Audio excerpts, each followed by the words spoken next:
Marilyn's fifth trip to Pakistan in the fall of 2005 was nothing less than an intense destiny event for an entire nation. Her healing conference and nationwide ministry training school in Islamabad was filled with the power of God and supernatural healings.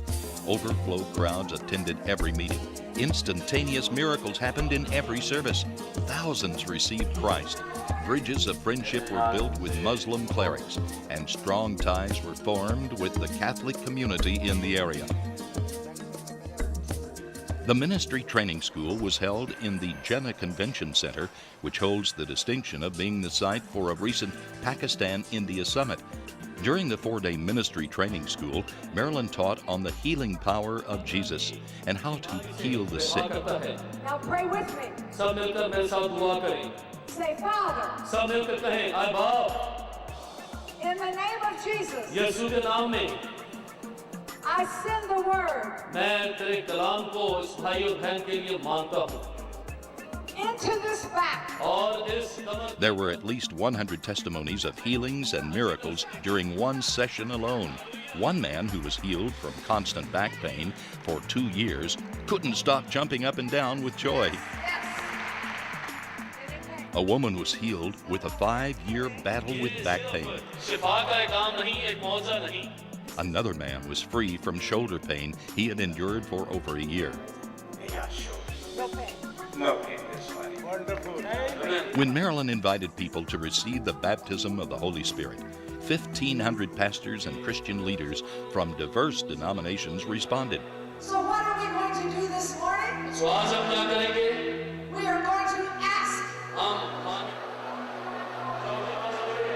It wasn't until Marilyn and her team were already in Pakistan that they learned of the threats against the meetings and against Marilyn personally.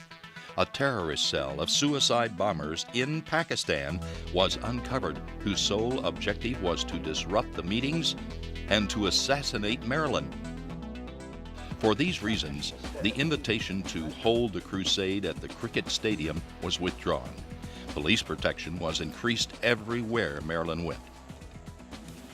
Demonstrating God's awesome provision, a charismatic Catholic church in Rawalpindi, a sister city to Islamabad, offered Marilyn the use of their facilities.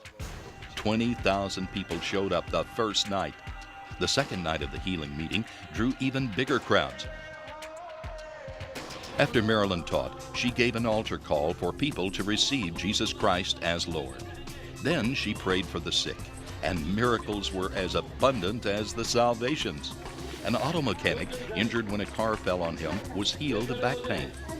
A young boy had growths all over his body and they disappeared. One woman who had not walked in 3 years was brought in by stretcher, got up and walked from the back to the front of the assembly. A 27-year-old man with epilepsy was healed after suffering seizures every day of his life. A woman demon-possessed for 20 years was totally delivered. It's obvious that God sent Marilyn to Pakistan at a most significant moment.